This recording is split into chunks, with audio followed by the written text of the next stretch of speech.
Europe 1, il est 6h47 sur une serviette, au pied d'un arbre ou sur une chaise longue. C'est l'une des activités préférées des Français en vacances, la lecture. Roman, polar, saga, biographie, les conseils d'un libraire pour ne pas se tromper. Europe 1, vos réponses, c'est maintenant avec Jean-Philippe Ballas. Bonjour Adrien Gauffier. Bonjour. Libraire dans le quartier Saint-Germain à Paris, la librairie Erol. Vous arrivez donc avec plein de bons bouquins, de bons conseils pour l'été. Tout d'abord, pour être clair, c'est vrai que les Musso, les Lévy, les Pancol, c'est toujours les stars de l'été quand il s'agit d'édition. Toujours, ils sont toujours dans les meilleures ventes. En plus, que ça soit en grand format ou en format poche, ils trustent à peu près les premières places. Pancol, notamment, arrive à faire l'exploit d'avoir 3 romans en grand format dans les 10 premiers, puisqu'elle a sorti une trilogie. Les 3 tomes ont été sortis entre janvier et juin.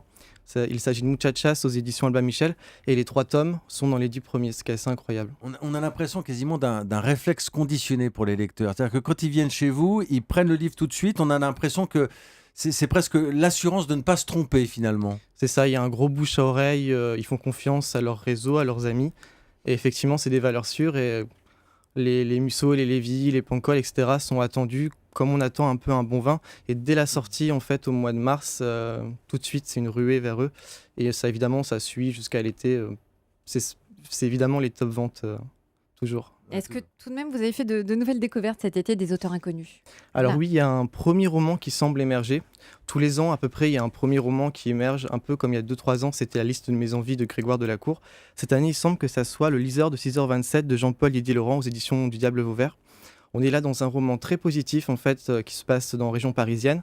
Un homme est opérateur d'une machine qui pilonne les livres, qui détruit les livres, et chaque soir, il récupère des feuillets, des pages. Et le lendemain, il en fait la lecture à voix haute, dans le RER en fait. Et un jour, il découvre une clé USB sur laquelle se trouve un journal intime d'une jeune femme qui semble être Dame Pipi dans un centre commercial. Et il va tomber amoureux d'elle et il va essayer de la retrouver en fait. Ça, c'est le pitch de départ. Après, c'est vraiment un roman très positif qui peut plaire à tout le monde, où les gens essaient de rentrer en contact les uns les autres en fait. Et c'est ce genre de roman que les gens recherchent, des romans qui leur sortent de leur quotidien ou en tout cas qui leur donnent une bonne image de leur quotidien.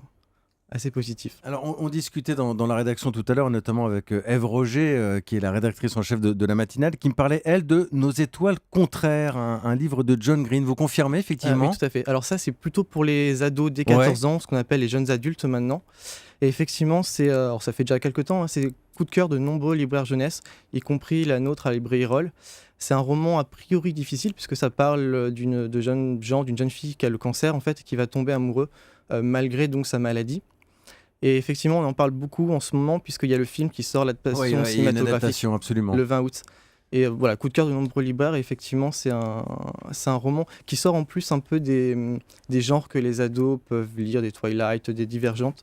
On est vraiment dans un roman difficile, mais effectivement qui est plus de jeunes adultes que de jeunes tout court, quoi. Oui, c'est ça, c'est dès 14 ans, mais voilà. Comment vous arrivez à conseiller votre clientèle en librairie ? Comment vous les amenez à des livres moins évidents, j'ai envie de dire ? L'été notamment. Je pense que les gens sont demandeurs aussi. On place beaucoup de coups de cœur, donc des petites notices, des petits mots sur les livres, sur les poches notamment, mais pas que.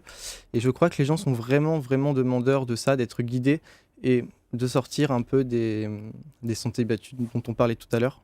Il y a beaucoup de gens qui viennent vous voir en disant étonnez-moi, épatez-moi, sortez-moi quelque chose dont j'ai pas entendu parler. Surtout pour l'été en fait, puisqu'on voit vraiment que dès le mois de juin et surtout en juillet, les gens préparent leurs vacances en fait. Ils viennent en librairie avec l'idée, avec l'envie d'acheter plusieurs livres, plusieurs poches, afin de se constituer des petites piles pour leur temps libre évidemment, leur trajet de vacances. Et donc oui, les gens sont demandeurs de surprises et c'est ça qui est aussi agréable. Vous ressortez aussi les stocks des grands classiques pour l'été ? Alors oui, il y a toujours des gens qui le demandent, mais je suis pas sûr que, en tout cas dans ma librairie, après chaque librairie a sa propre clientèle. C'est possible, oui, on peut pas. Mais en tout cas, nous on ressort nos coups de cœur, ceux qu'on a aimés tout le temps, et on vend nos coups de cœur beaucoup l'été, oui. Ouais. On a parlé des étoiles contraires pour les ados. J'imagine que vous avez aussi des idées de romans pour différentes classes d'âge. Oui. Alors je peux conseiller en fait je peux conseiller une série qui s'appelle Le siècle des chimères. En fait, c'est 4 tomes. Ça a été réédité au livre de poche, juste avant l'été. L'auteur est Philippe Cavalier.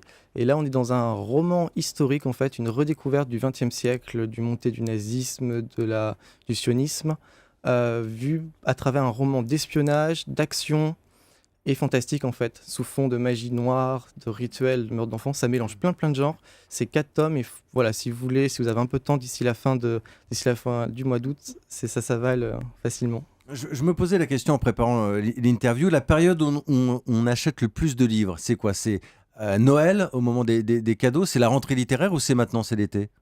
Alors, celle où on l'achète le plus, évidemment, c'est entre la rentrée littéraire et Noël, donc Ouais. entre septembre et décembre. Mais le mois de juillet est vraiment un mois important. La librairie est un commerce qui est marqué par de la saisonnalité, ça veut dire des mois forts et des mois plus faibles.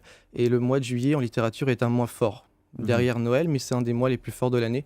Donc oui, les gens lisent beaucoup pendant leurs vacances. Et à propos de la rentrée qui s'annonce, est-ce que vous avez déjà, vous, 1 ou 2 titres que vous voyez se profiler à l'horizon? Alors effectivement, on commence à lire un petit peu des choses qui vont sortir.